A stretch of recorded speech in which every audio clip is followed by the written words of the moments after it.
하나님 말씀은 사도행전 4장 11절로 15절 말씀입니다.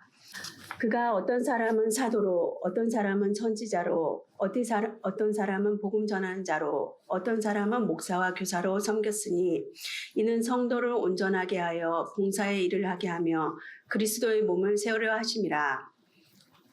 우리가 다 하나님의 아들을 믿는 것과 아는 것에 하나가 되어 온전한 사람을 이루어 그리스도의 장성한 분량이 충만한 데까지 이르리니 이는 우리가 이제부터 어린애가 되지 아니하여 사람의 속임수와 간사한 유혹에 빠져 온갖 교훈의 풍조를 밀려 요동하지 않게 하려 함이라.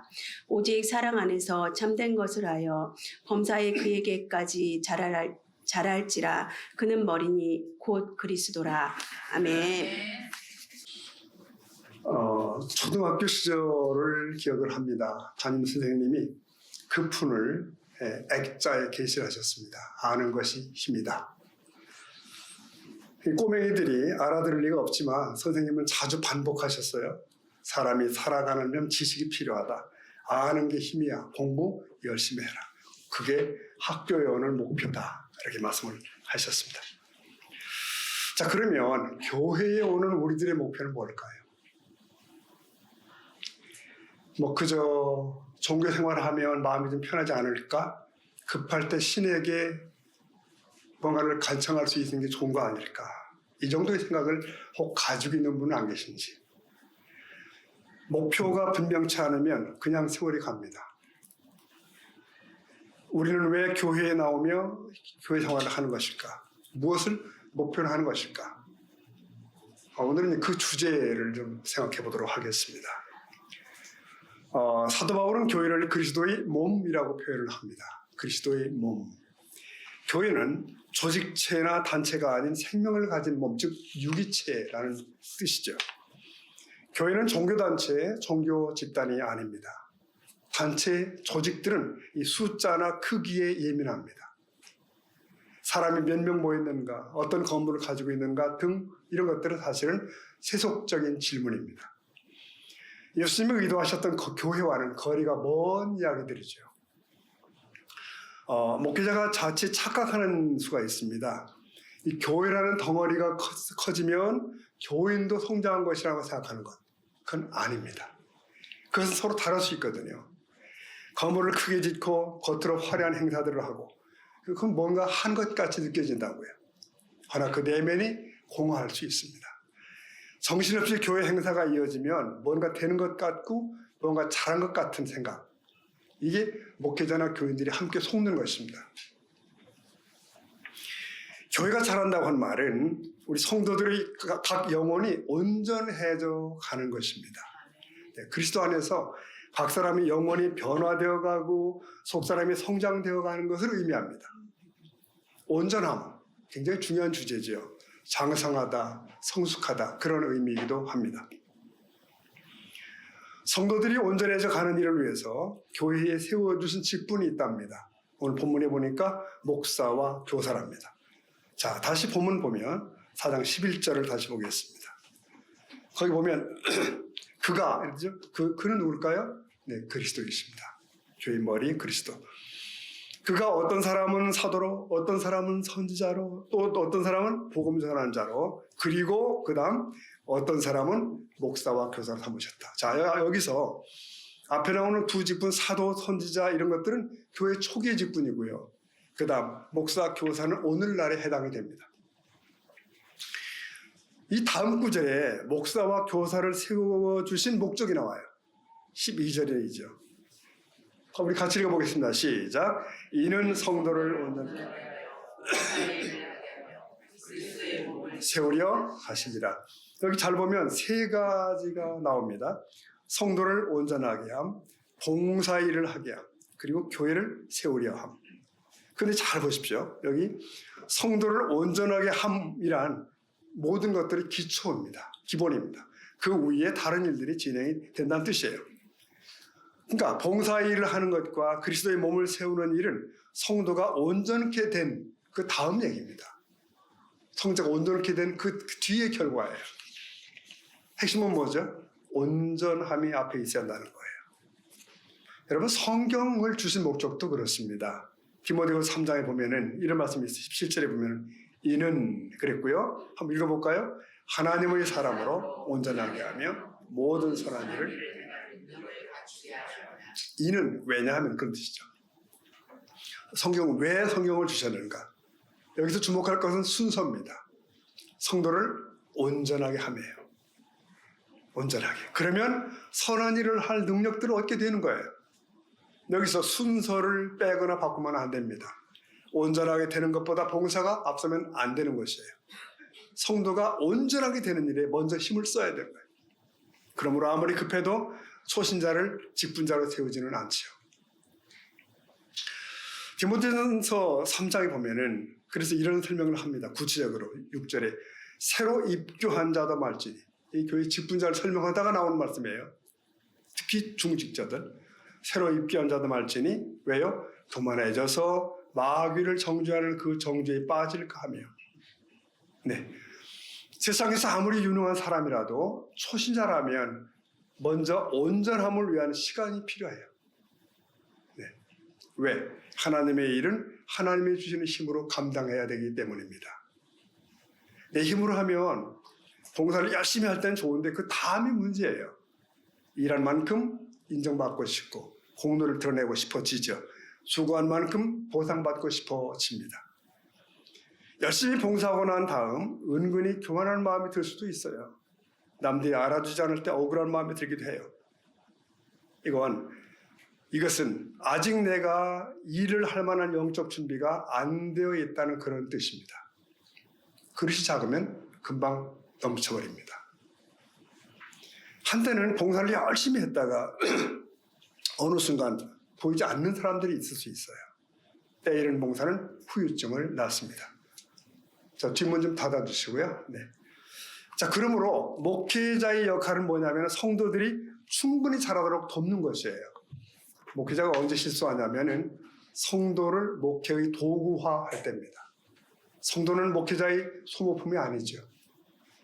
교회를 위해 성도가 존재하는 것이 아니라 성도를 위해 교회가 존재합니다. 그러므로 일꾼을 세울 때마다 그가 성숙을 위해 더 기다릴 필요가 있는 사람인지 아닌지를 잘 점검할 필요가 있어요. 아직 때가 아니라면 그가 충분히 잘할 수 있도록 기다려줌이 필요하다. 여러분 곡식이 웃자라다라는 말 아십니까? 네, 웃자라다라는 표현이 있어요. 웃자라다. 그러니까 쓸데없이 보통 이상으로 쭉 자라는 거예요. 줄기는 자라. 그 사실 보면 연약한 거예요. 곡식이 키는 자라는데 열매를 맺지 못하는 상황. 웃자라다. 영적인 세계도 이런 일이 있습니다. 웃자랄 수가 있어요. 영적 성숙의 과정을 충분히 거치지 않고 먼저 봉사에 나서 먼저 직분자가 되고 그렇게 되면 다시 배움의 자리로 돌아가기가 어려워집니다. 하나님은 우리가 얼마나 많은 일을 하는가에 관심을 가지고 계신 것이 아닙니다. 그 일의 성과보다 일의 결과보다 우리들 자신을 목표로 삼으셔요. 우리가 무슨 일을 얼마나 많이 하느냐보다는 그 일을 통해서 주의 영광을 드러내고 있는 것인가를 중요시 여기는 것이죠. 교회에서는 열심히 봉사하고 인정받지만 바깥에서는 사람들에게 비난받고 있다면 이건 정상이라고 볼 수가 없는 것이죠. 네, 하나님의 관심은 사람 자신입니다. 그리고 준비된 만큼 쓰셔요. 영적으로 준비된 사람은 일하는 것이 다르다고 합니다. 성숙에 이르지 못한 사람은 일을 하는 것이 아니라 일을 더 어렵게 만들 수가 있어요. 여러분, 내가 온전해야 내가 하는 일도 온전해지는 줄로 믿습니다. 하나님은 지금도 그래서 말씀으로 준비된 사람들을 찾고 계시는 거예요. 사람은 많은데 온전함에 이른 일꾼은 생각보다 많지 않다고 합니다. 사람을 세우는 일은 그래서 쉬운 것이 아니죠. 모세가 이스라엘의 일꾼으로 세워지는데 얼마죠? 적어도 40년 이상이 걸렸어요. 또 모세의 뒤를 이은 여호수아 역시 40년 만에 준비되어 나온 일꾼입니다. 특히 모세는 준비되지 않고 뭔가 해보려고 하다가 살인자가 되어서 도망자 신세가 되지 않았습니까? 자기 완성이 안 된 사람이 뭘 한다는 건 늘 조심스러워요. 성숙은 갑작스럽게 일어난 일이 아닙니다. 자, 그동안 우리 한국교회 안에는 예수 믿고 천국 간다, 이런 등식이 너무 강했어요. 그래서 예수 천당 불신지옥 표가 돼버렸죠. 그러니까 예수 믿고 난 이후의 삶에 대해서는 할 말이 별로 없는 것이에요. 과정은 없고 결과만 붙들고 있는 것과도 같다고 보겠습니다. 그래서 늘 묻는 게 주로 구원의 확신이 있어만 강조를 한 거죠. 당신 구원의 확신이 있어. 예수를 믿고 난 이후의 삶에 관해서 얘기하지 않았던 것이 우리의 현실입니다. 문제는 성화를 놓치고 있는 거죠. 거룩함으로 성숙에 이르는 성화는 칭의와 떨어져 있을 수가 없습니다. 영적으로 태어났으면 자라가야 되는 것이죠. 자, 그러면 온전한 사람으로 자라가려면 어떻게 해야 되나? 오늘 본문 에베소 4장을 보니까 여기 에베소 교회 안에는 자라지 못한 영적 어린아이들이 많이 있었던 것 같아요. 이 사도 바울은 두 가지를 강조합니다. 이들이 성장하려면 어떻게 해야 되나?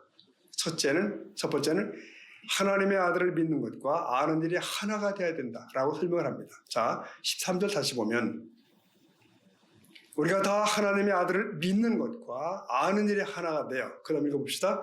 온전한 사람을 이루어. 네, 자 보세요. 에베소 교회에서 바울은 실제로 2-3년간 목회를 했습니다. 그는 목사로서 교사로서 매일 이 두라노 서원에서 이 말씀을 가르쳤어요. 말씀 공부는 끝이 없죠. 네, 공부하면 할수록 모르는 게 더 많다는 걸 발견하게 됩니다. 우리에게 주는 기쁨 중에 큰 기쁨은 진리의 눈을 뜨게 되는 것이죠. 성경을 바로 알고 바로 믿어야 됩니다. 하나님을 아는 지식보다 더 고상한 것은 또 없습니다. 하나님을 아는 지식이 빠지면 다른 지식들이 공허하게 돼요. 여러분, 오늘날 지식과 정보는 넘쳐나지 않습니까? 지하철 타보세요. 거의 모든 사람이 열공중입니다. 열심히 공부합니다. 휴대폰, 온갖 정보가 막 넘쳐나죠. 그러나 사람들이 내면은 더 공허하고 더 정신적 질환자는 많아지고 있죠. 그러니까 지식이 늘어나는데 왜 고민이 더 늘어나는 거죠? 온전한 지식이 아니기 때문입니다. 당대에 율법과 철학으로 무장했던 바울은 그런 지식들이 허무함을 절감합니다. 그래서 그가 이렇게 고백을 한 바가 있어요. 빌립보 3장 8절 읽어볼까요? 또한 모든 것을 해로 여김은 내 주 그리스도 예수를 아는 지식이, 네, 지식의 최고봉이 뭐냐? 그리스도를 아는 것이다 라고 고백을 합니다. 하나님을 아는 지식은 내가 누구인지 무엇을 해야 하는지를 알게 해요.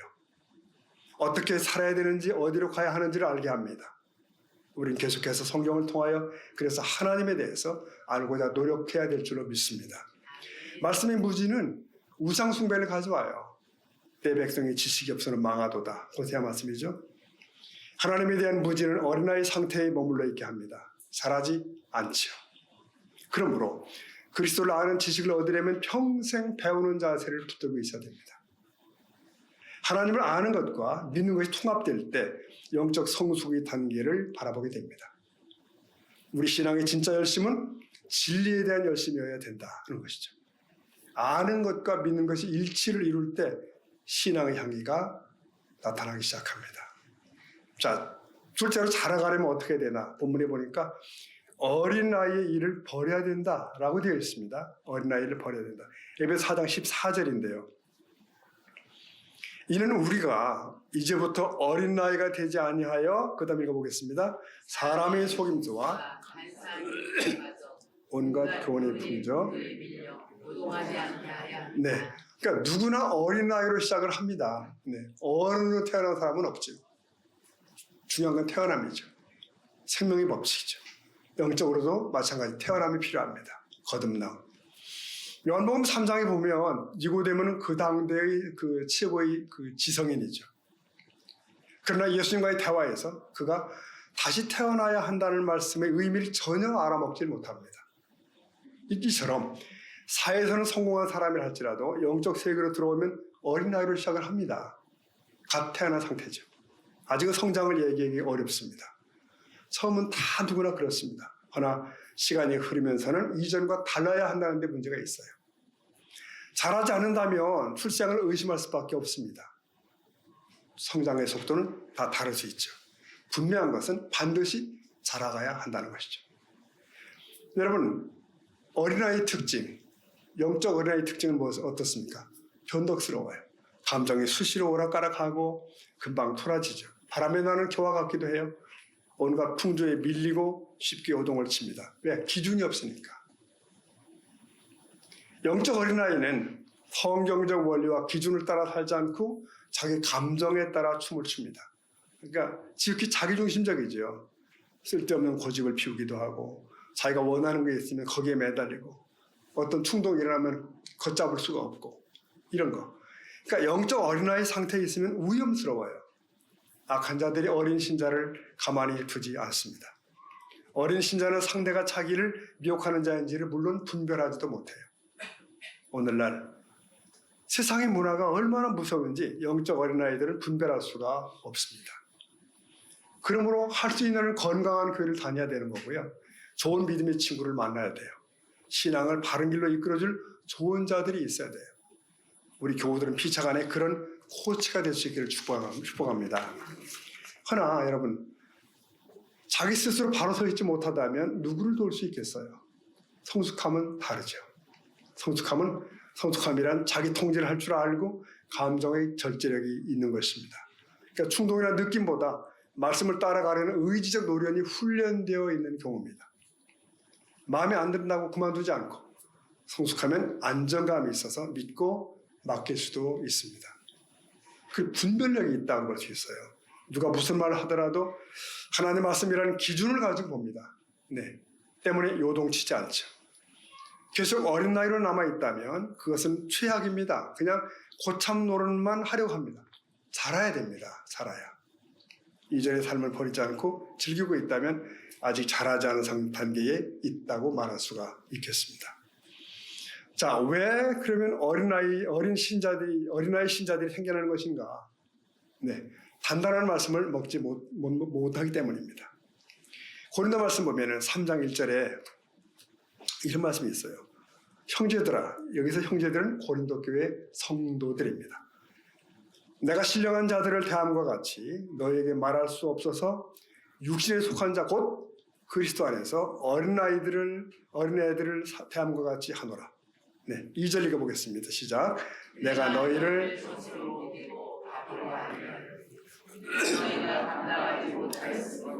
지금도 못하네. 여기서 보면 참 한 사람이 그 말씀을 대하는 태도가 굉장히 중요한 거죠. 영적 성장은 말씀과의 관계가 어떠하나에 달려 있습니다. 안 먹고 자랄 수는 없죠.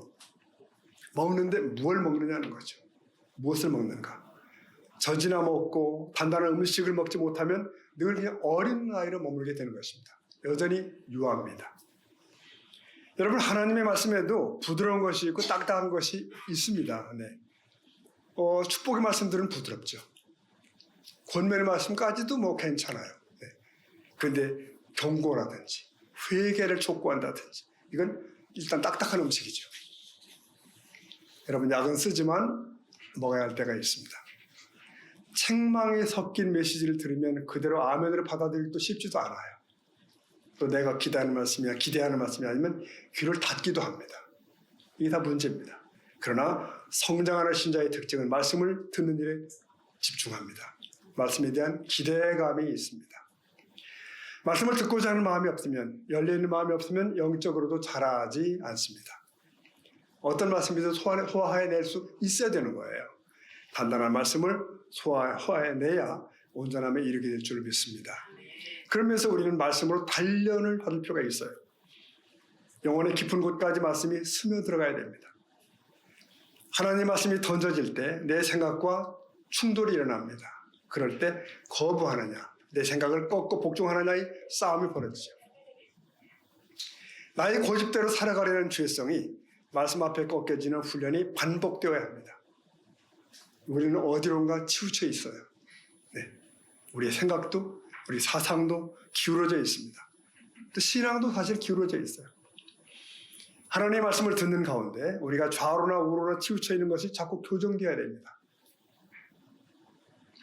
깨달은 말씀을 따라 순종코자 하는 노력을 해야 돼요. 조금씩 그래서 온전해져 가는 것입니다. 오늘날 교회 안에는 영적인 어린아이들이 많다고 합니다. 어떤 교회는 계속 자라가지 않는 신자들로 가득하다고 해요. 그러면 세상에도 없는 유치한 일들이 교회 안에서 벌어지는 거죠. 다툼, 시기, 파당 이런 것들이 발발합니다. 우리는 말씀을 사랑해야 됩니다. 깨달은 말씀을 삶 속에 끊임없이 적용하며 살아가도록 해야 됩니다. 이것은 훈련입니다. 무엇보다 기본기를 익히고 건강한 신자, 균형 잡힌 신자로 세워지는 일에 매진할 수 있기를 축복합니다. 아까 초기에 저희 초등학교 얘기 잠깐 했는데, 여러분 그냥 학교 다니려고 학교 다니는 아이가 있다면 한심하지 않습니까? 학교 왜 다녀? 학교 다니려고 학교 다닌다. 공부를 하려고 지식을 얻으려고 학교를 와야지 않습니까? 근데 보니 진짜 어떤 아이들은 딴 데 잠이 들려 학교를 오더라고요. 딴 재미. 이 친구는 젓가락만 가방에 넣고 학교에 옵니다. 그 점심시간이면 바쁘죠. 돌아다니며 다 뺏어 먹는 거예요. 네. 주먹 자랑하러 오는 아이도 있었습니다. 맨날 이 교실에서 나보다 센 놈 나와봐. 그게 노래예요. 센 놈 나와봐. 그러다가 양이 안 차는 옆에 반까지 원정을 갔습니다. 네. 그러니까 학교 다니며 공부하는 게 목표여야 되는데 엉뚱한 데 재미를 들인 거예요. 다른 재미. 여러분 만일 그냥 교회 다니려고 교회 오는 사람이 있을까요? 왜 교회 다니시죠? 교회 다니려고. 그러면 세월만 가는 겁니다. 신앙 연조만 쌓여가죠. 나 여기 고참이야. 내가 몇 년, 50년이라니까. 이러면서 언행은 초신자 비슷해버려요. 이런 걱정입니다. 목표가 세워져야 될 줄 믿습니다. 에베소 4장 15절 말씀은 분명하죠. 목표가. 읽어볼까요? 시작. 오직 사랑 안에서 참된 것을 하여 잘할지라. 그는 머리니 곧 범사에 그에게까지 잘할지라. 그는 그리스도라. 목표는 예수 그리스도라. 이게 높은 기준입니다. 참 높아요. 엄청난 것이지만 그것은 하나님의 구원 계획 안에 있었던 것입니다. 그리스도에게까지 자라가라. 이거 가슴 뛰는 목표죠. 목표가 있는 사람과 없는 사람은 다릅니다. 선명한 목표가 있어야 됩니다. 소망이 없던 우리를 그리스도에게까지 자라가도록 새로운 목표를 허락해 주셨습니다. 왜 주님은 우리가 자라기를 원하실까요? 이대로 놔두시면 안 되나요? 이렇게 생각해 보십시오, 여러분. 만약 내가 천국을 갔는데 내 영혼이 하나도 성숙하지 않았어. 변화되지 않았어요. 거기서도 세상과 똑같이 거짓말하고 시기 질투하고 그러면 거기가 천국이 될까요? 자꾸 아수라장이 되겠죠. 그래서 주님은 그런 미숙한 자들을 천국에 못 들여보내시는 겁니다. 그들이 만약 들어오면 천국은 난장판이 되겠죠. 그런 하나님의 나라는 없습니다. 그러므로 칭의로 구원 얻은 성도들은 그 다음 날부터 일평생 성화를 추구하게 됩니다. 주님의 최대 관심도 그것이에요. 우리를 흰옷 입은 신부로 만드시는 거예요. 지난주일에 우리 교회 소그룹 얘기 잠깐 했지 않습니까? 각 소그룹 만남, 나눔 거기에 목표가 있어야 한다고 말씀드렸어요. 목표가. 거기에 목표는 뭐죠? 변화와 성장이라고 했습니다. 그래서 맨날 시어머니 흉만 계속 보고 맨날 내 자랑만 계속하고 이거 한두 번이면 족한 거죠. 그거를. 이제 서서히 대화의 내용이 대화의 질이 레벨이 높아져가고 달라져가는 말씀을 드렸습니다. 그게 성장이죠. 25년 새해입니다. 우리의 신앙 목표가 뭐면 좋을까요? 어떻게 하면 좋을까요? 나는 그저 주일 예배에 안 빠질 거야.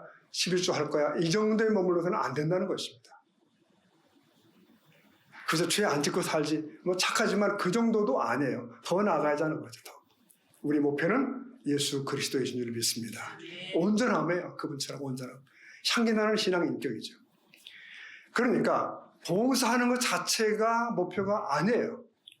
봉사를 통하여 훈련받고 그리스도의 장성한 분량에 이르는 겁니다.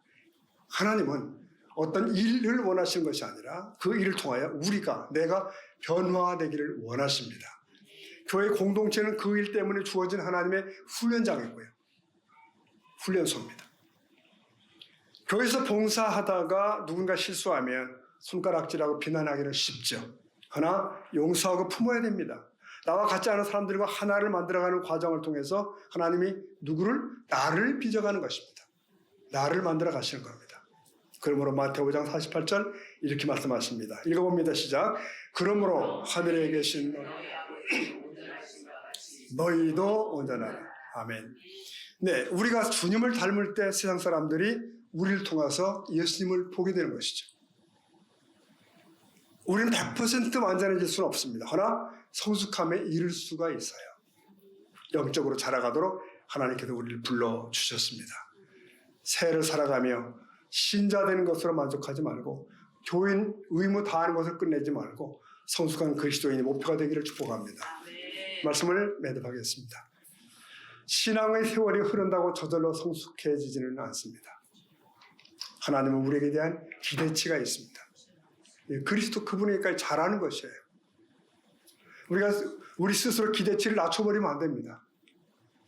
때로는 실패하고 넘어지겠죠. 그러나 낙심하지 마십시다. 우리 성령님이 친히 도와주십니다. 변화되고자 하는 열망을 가지고 나아갈 때 성령님이 우리를 도우시는 거예요. 막강한 아군이 되어주시는 겁니다. 변화된 사람으로 거룩한 사람으로 이끌어 줄 줄로 믿습니다. 예수님은 나무와 가지를 비유로 말씀하시지 않습니까? 가지인 우리는 그분께 온전히 붙어 있을 때 자라게 됩니다. 생명이 부지됩니다. 지상의 모든 성도들의 일평생 소원이 있다면 예수 닮기 원합니다. 그겁니다. 예수님처럼 살기 원합니다. 주를 위해 열심히 살아가는 사람은 많은데 주를 닮은 사람은 많지 않습니다. 이게 우리들의 현실입니다. 하나님의 우리를 향한 목표는 분명합니다. 온전해지라. 온전해지라. 우리가 얼마나 대단한 일을 하느냐가 아니고요. 그 일을 통해서 그리스도를 닮아가고 그리스도처럼 살아가는 변화된 삶이 있느냐는 것입니다. 네, 우리 속사람이 변화되고 온전해져 가는 복된 새해가 되기를 축복합니다. 그러면 우리를 통하여 하나님의 영광을 받으시고 우리가 하는 모든 일들도 열매가 맺힐 줄로 믿습니다. 네, 힘차게 전진하는 2025가 되기를 축원합니다. 기도하시겠습니다.